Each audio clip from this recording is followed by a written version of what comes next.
Il était surnommé le Che Guevara africain. Thomas Sankara, un homme dont le nom résonne encore comme un symbole d'espoir, de courage et de révolution. En seulement 4 ans, il a transformé le Burkina Faso et inspiré tout un continent. Mais qui était vraiment Sankara? Comment a-t-il changé l'Afrique? Et pourquoi son héritage perdure-t-il malgré sa fin tragique? Plongeons dans l'histoire d'un leader visionnaire. Thomas Isidore Noël Sankara naît le 21 décembre 1949 à Yako, en Haute-Volta, alors colonie française. Fils d'un militaire, il grandit dans un milieu modeste, marqué par les injustices coloniales. Très tôt, il se distingue par son charisme et son intelligence. Formé à l'académie militaire d'Ansirab à Madagascar, il s'imprègne des idées révolutionnaires, lisant Marx, Lénine et les leaders anticoloniaux comme Kwame Nkrumah. À 30 ans, il devient une figure montante de la politique voltaïque, mêlant discipline militaire et idéaux progressistes. Son discours direct, sa proximité avec le peuple et son refus de l'élitisme le rendent unique. En 1983, à seulement 33 ans, Sankara devient président de la Haute-Volta après un coup d'État pacifique. Il rebaptise le pays Burkina Faso, le pays des hommes intègres, un nom qui reflète sa vision. Comme président, ministre de la Défense et chef du Conseil national de la Révolution, il lance une transformation radicale.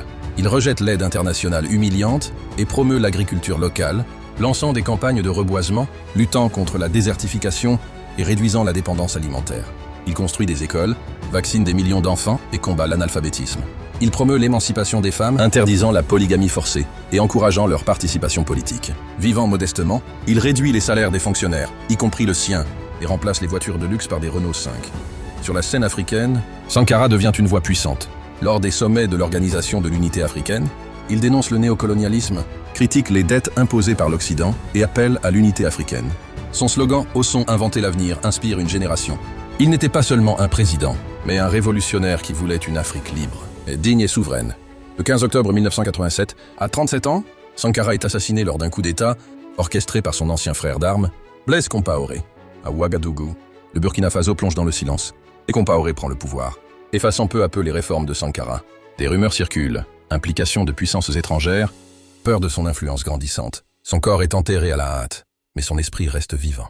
En 2014, une insurrection populaire chasse Compaoré et la jeunesse burkinabé brandit toujours le portrait de Sankara. L'histoire de Thomas Sankara nous enseigne qu'un seul homme, avec du courage et une vision, peut changer le cours de l'histoire. Son combat pour la justice, l'autosuffisance et la dignité restent d'actualité. Comme il le disait, la liberté se conquiert par la lutte.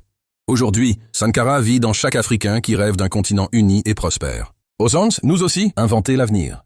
Si cette histoire vous a inspiré, partagez-la. Abonnez-vous pour découvrir d'autres figures qui ont marqué l'Afrique et le monde. Sankara n'est pas mort, il vit dans nos luttes.